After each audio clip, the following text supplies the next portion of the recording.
Lisa Marie Kosis of Global One Health. This video is part of the HIP series, which is video series 19 on my channel. In the first video, I give a general overview of the anatomical structure of the joint, and in subsequent videos, I provide examples of exercises that you can do to strengthen that joint structure in various ranges of motion. As I've addressed, the hip is a ball and socket joint and therefore moves in 3 planes. Today I'm going to talk about hip CARs. CARs are controlled articular rotations and can be done in joints such as the hip, as well as the shoulder and the wrist, for example. So, I want to assume a side lying position because we're going to do the side lying hip CAR.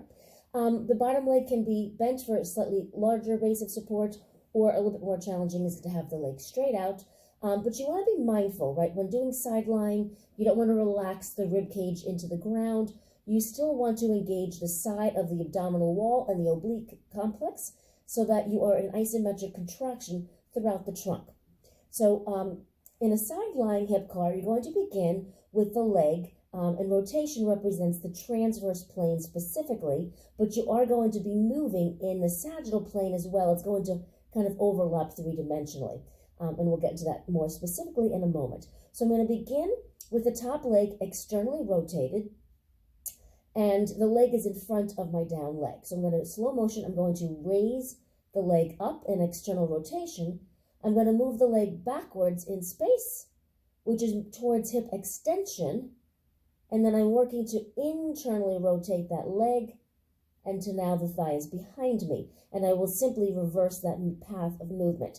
I raise the leg up in its internally rotated position. I begin external rotation as I move the leg back forward where I began, and now the leg is in front of me. So in front of me is referencing, as I talked about in that first video, hip flexion.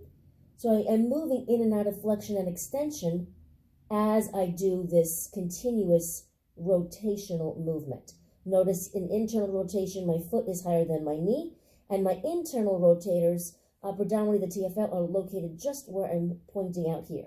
And then I raise up in that internally rotated position.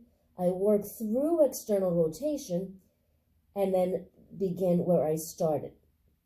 So just a slightly different perspective here. My leg is in front of me, that's hip flexion. I raise the leg up, internally rotate as I go back into hip extension. So important thing with CARs, again, just as the name says, controlled movement. You don't want to move through it very quickly. It's supposed to be done very mindfully,